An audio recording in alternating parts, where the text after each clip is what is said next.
when action begins to yield results. Now, in the previous chapter, we talked very heavy on creating the plan for actual actions, but now you have to wake up in the morning and accomplish these actions. So when you wake up in the morning to accomplish actions, you actually have to kind of have a plan for that too. So this is where I would challenge you. You know what needs to be done. You know what the goals are. You know what you need to accomplish every day. And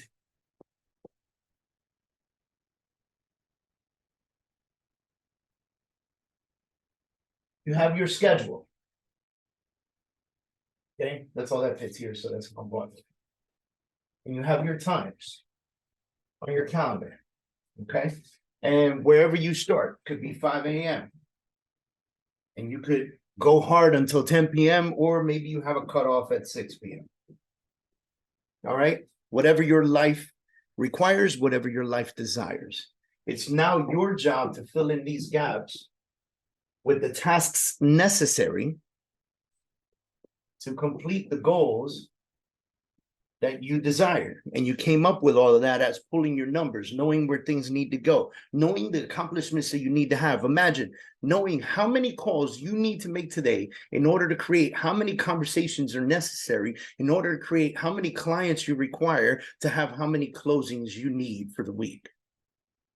Imagine knowing those numbers to a T. And that's what you need to accomplish here, okay? So when you know those numbers, this calendar gets full. When the calendar gets full, you don't let anybody mess with your calendar. Respect yourself enough to not allow anybody to twist your calendar around. No one gets to push your time around. Your time is yours. It is important to your business.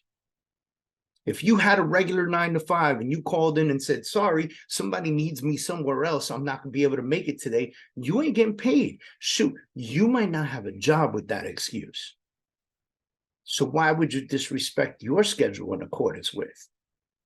I am a believer in this.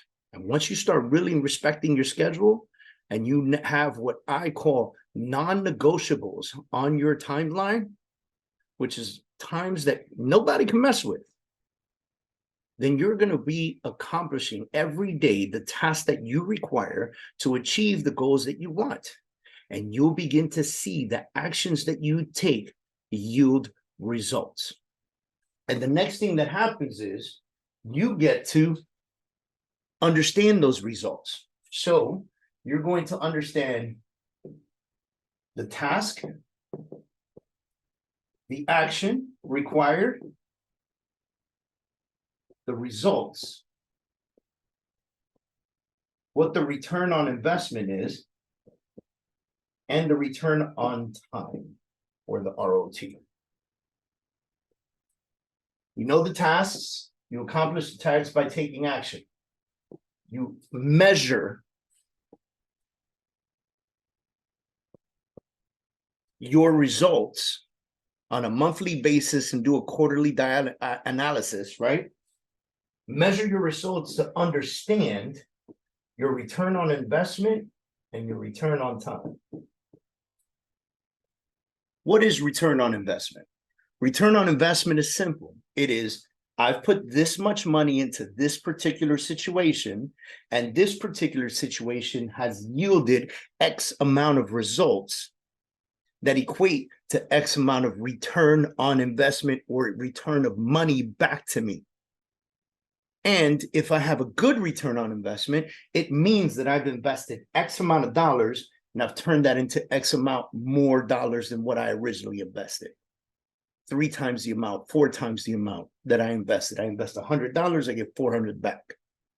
Return on time is the time spent on activities. For instance, when I'm making phone calls to achieve my goals, that is time spent.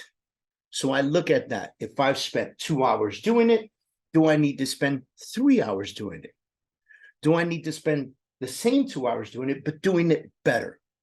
Do I need to yield better results by getting better training on my conversations, my scripts, and my sales tactics? Become ultimately obsessed with this, and you will see changes in your business. you will see the results coming in, and you'll be able to measure those results very well because you've been able to really pinpoint the tasks necessary to get there to achieve your goals.